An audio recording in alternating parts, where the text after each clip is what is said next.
Welcome back to our homestead. We set up this metal coop to separate some chickens that were getting picked on. Well, it's not working, and I'm going to tell you why.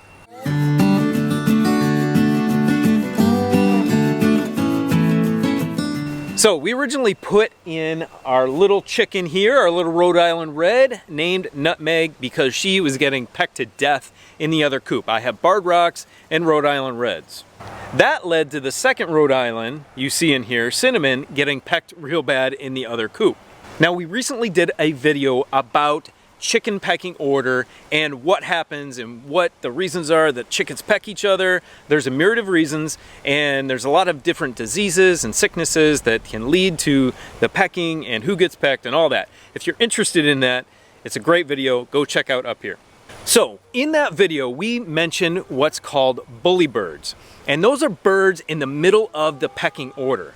And they can cause some serious issues. So Cinnamon and Nutmeg are doing pretty good in here, although Nutmeg does get picked on by Cinnamon because there still is a pecking order between the two of them. But here is why you need to constantly monitor your flock.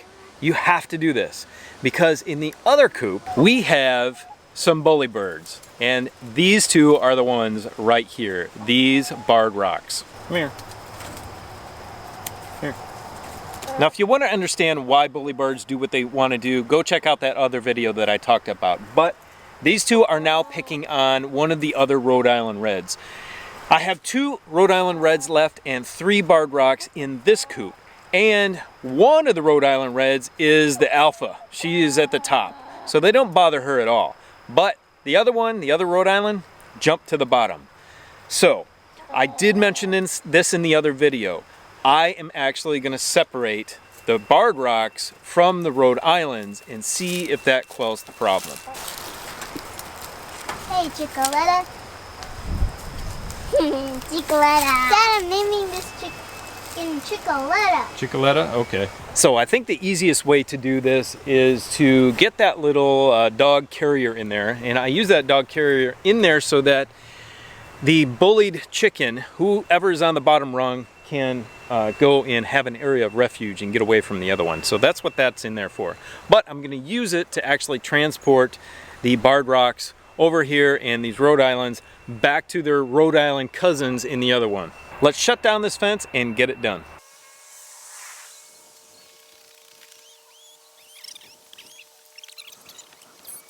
Let's get them chickens. Now I know that these two are not going to be happy once these 3 Barred Rocks come in there, but these two are going to quickly leave and go to the other coop.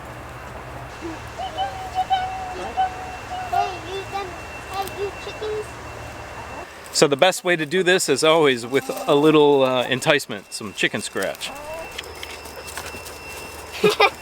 What are you pecking at? What are you pecking at? You want a treat? What are you pecking at? It smells stinky in here. Well, I think that I'm just going to get this one right here first.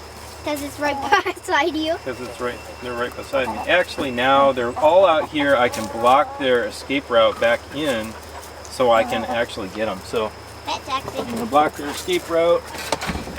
perfect. Them chickens are gonna Block them. Let's get these guys in that carrier. Gotcha. Okay. Okay, careful her wings. Careful her wings. Come on, Chicky. Okay, toss her in there. Now you get to be the door. Got her, Dad. Okay. Now you got to hold the door closed, right? Okay. Because she's going to walk. Nope, nope. That's not how it works. She got out again. All right, you let me catch him and you just hold the door. Okay. All right? But how is this gonna, Dad, what if this one runs out? Oh no. This It might be a one at a time deal. Yep, that's perfect. All of our Barred Rocks in the carrier. We got them in there. Now let's get them in the other coop. So what I'm gonna do is I'm just gonna take this carrier here and I'm gonna place it inside of our coop. I'm actually just gonna grab these girls by hand and walk them over to the other coop. I don't think I'm gonna let them mix together. I think that might be the best way. Let's do it. So you're gonna be my door person. So when I walk her out, I'm going to do one at a time. You're going to close and lock this door for me. Okay. And then you're going to open the other coop door for me. Yeah? Pound it. Boom. All right. Oh, you're sweet. Okay, Nutmeg. You're sweet.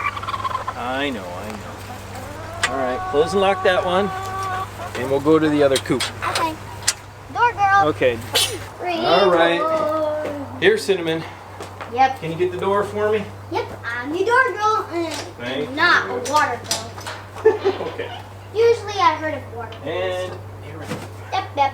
So Cinnamon and Nutmeg are back in the main coop. Let's see what happens. Let's go get those barred rocks out of that cat carrier. All right, girls, can you let the barred rocks out of that thing? Okay. All right. Let's see if I can. Well, just you, Ariel.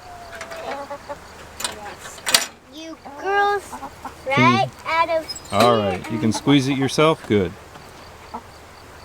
Oops. You two. You don't want to be in there. So they will have plenty of water, although I only have one nesting box. The other ones had been laying eggs in the cat carrier, or the dog carrier. They So, pooped in there. yeah, they poop in there. That's okay, no problem. So let's see how they handle this space, and if separating everybody is going to help out.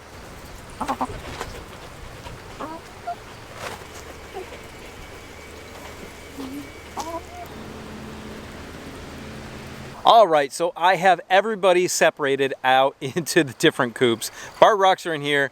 Rhode Islands are in the other coop. Let's see what happens. Honestly, these chickens have me running around in circles, and I know I can't have 7 different coops, and I probably should not upset the natural order of things too much. And to be honest, I am not a chicken expert. I've had them for a long time, but there are chicken behaviors that are just weird, and you have to deal with them as they come. So be persistent, and most importantly, always monitor your flock for whatever odd behavior is going on at the time.